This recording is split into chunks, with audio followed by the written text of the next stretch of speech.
رضا رزق، ادهم، سعد، مصطفى، عبد القادر جن، كل دي ادوار للنجم احمد عز. في الحلقه بتاعت النهارده هنتكلم شويه عنه وعن بداياته ومشاكله الشخصيه اللي مخليه الجمهور متضايق منه. القصه بدات ان احمد كان بيعشق التمثيل عكس كريم عبد العزيز خالص اللي كان بيحب الاخراج، ولكن احمد ما كانش عنده واسطه زي كريم او ملهوش علاقه بالواسطه. وطبعا مش قصدي ان كريم طلع للنجوميه بالواسطه، ولكن كان نجوميته اسهل من عز شويه. اصل عز ما كانش ليه حد في الوسط وغلبان، فدخل اداب انجلش وهو بيدرس كان لسه شغف التمثيل ده عنده. وطبعا احمد ما سكتش، وبعد ما خلص اشتغل كموديل واتجه لمكاتب منتجين وبقى يسعى ورا حلمه. وبالفعل بيروح لمكتب المخرجه ايناس الدغيدي، تشوف ان هو وسيم شويتين وبترشحه لدور صغير في فيلم كلام الليل، وبتقول له نصيحه مني ان انت لازم تدرس التمثيل. وفعلا بيروح ورش عشان يتعلم، ومن اللي كانوا بيعلموه الفنان محمود حميده. بس عز كان ذكي وبيروح يزور المخرجه كل شويه لحد ما بترشحه لدور بطوله قدام مين بقى؟ قدام هند صبري، علشان يعمل فيلم بعنوان مذكرات مراهقه. ملحوظه الفيلم ده كان سنه 2001، يعني في فتره نمو ناس زي هنيدي وسعد وكريم وحلمي والرجاله دي. بس احمد عز ما كانش يعرفهم اصلا، بالنسبه له دول نجوم شباك وتقال قوي، يعني زي ما تقول كده احمد خد السلمه لوحده وبمجهوده، اقصد ما ضربتش معاه حظ. وبعد 3 سنين من الفيلم ده وفي سنه 2004 بيرجع يعمل فيلم شبه فيلم الطريق الى ايلات،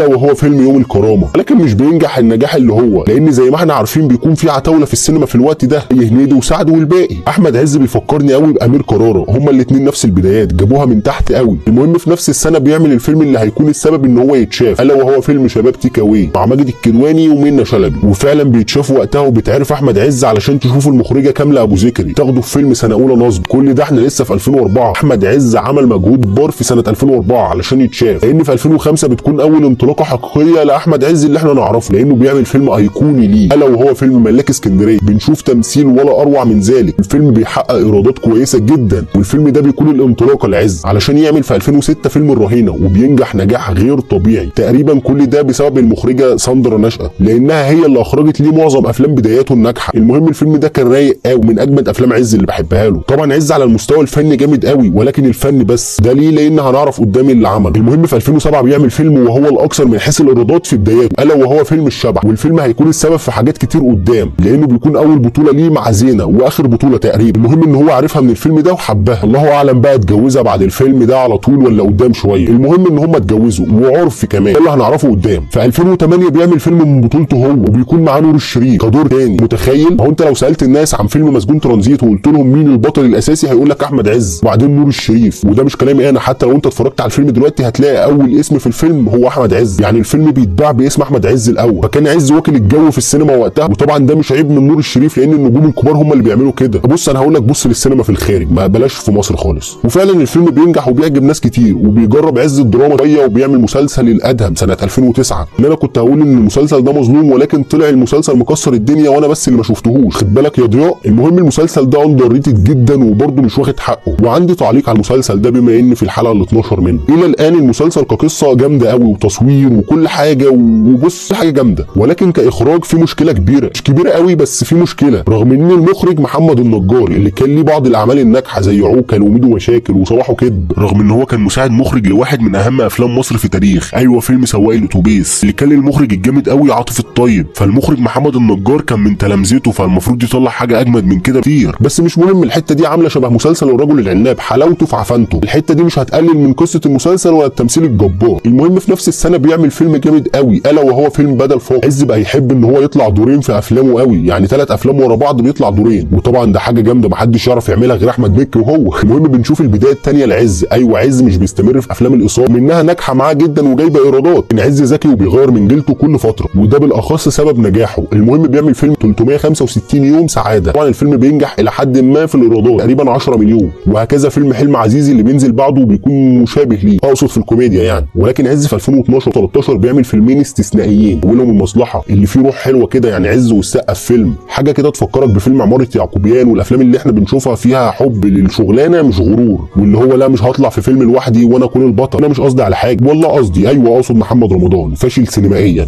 وهنا انا ما اتكلمتش في الدراما، لانه ما فيش حد يقدر ينافسه في الدراما، انا اقصد في الافلام. ايوه محمد رمضان لازم يكون هو البطل ومكسر الدنيا وما فيش منه اتنين، وده غلط جدا لانها بتفشل افلامه. يعني عندك مثلا اكتر فيلمين جايبين ايرادات في السينما حاليا، او اكتر 3 افلام، كيرة والجن وبيت بيتي وولاد رزق، ما فيش فيلم منهم اصلا بطوله احاديه، كلهم ثنائيه او ثلاثيه. دي الفكره اللي انا اقصدها. المهم بعد فيلم المصلحه بيعمل تاني فيلم استثنائي ليه، الا وهو فيلم الحفله. ايوه الفيلم ده اندر ريتد جدا، لانه مش بيحقق ايرادات ايرادات كتيره رغم جمدانه. المهم بقى مع صباح فجر 2014 بتنزل المجلات والصحف ان زينه نازله من امريكا معاها طفلين. المهم لما سالوها الطفلين دول مين ابوهم، ما هي مش متجوزه فلازم يسالوها، ترد وتقول لهم ان هم ولاد احمد عز. احمد عز يسكت لا طبعا، يقول لا مش ولادي. ومن هنا بقى بتحصل كل المشاكل. الناس مش عارفه تصدق مين ولا مين، هل تصدق زينه اللي بتقول دول ولاده ولا عز اللي بيقول ان هي كدابه ومش ولاده؟ في لا هانيمون ولا كان في جواز ولا هل ده هينهي الموضوع؟ اقسم بالله ما كان في حاجه من دي.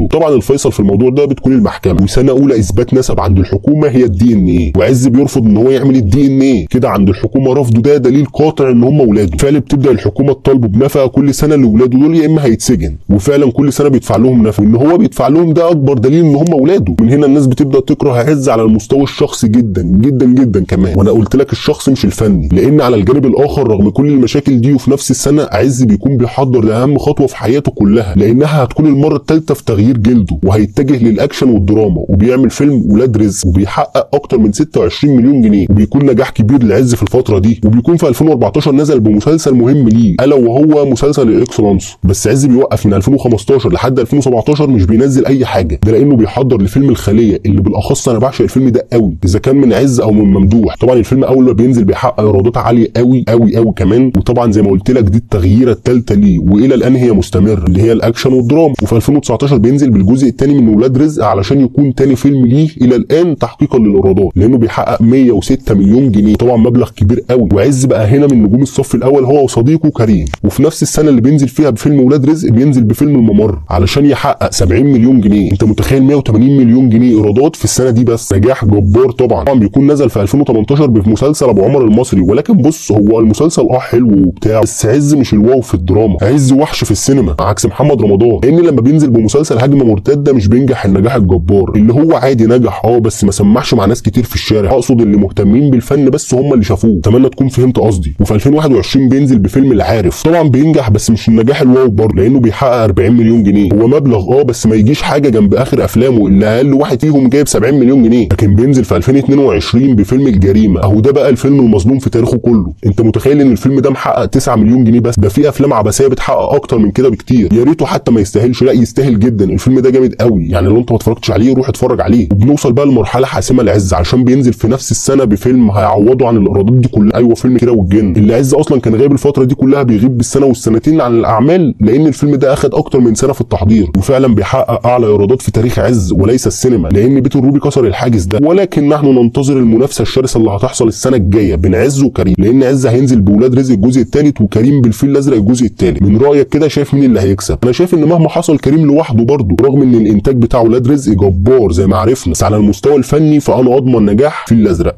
اما كايرادات فممكن يكون في اختلاف، لان ولاد رزق هياخد قاعده جماهيريه عالميه، لان طبعا هيكون في نجوم عالميين زي ما عرفنا وهيتصور في السعوديه. وبرضه شاركنا برايك في الموضوع ده، واتمنى الفيديو يكون عجبكم. انا ما اتكلمتش عن موضوع انغام ده، لكن زي ما قلت لك عز على المستوى الشخصي مش افضل حاجه. لو عايز تعرف اكتر عن سبب استمراريته في النجاح، وهو نفس الكلام اللي انا قلته في حلقه كريم اللي هتلاقيها في الاي اللي فوق دي، لو عايز تشوفها روح. وبس كده، سلام.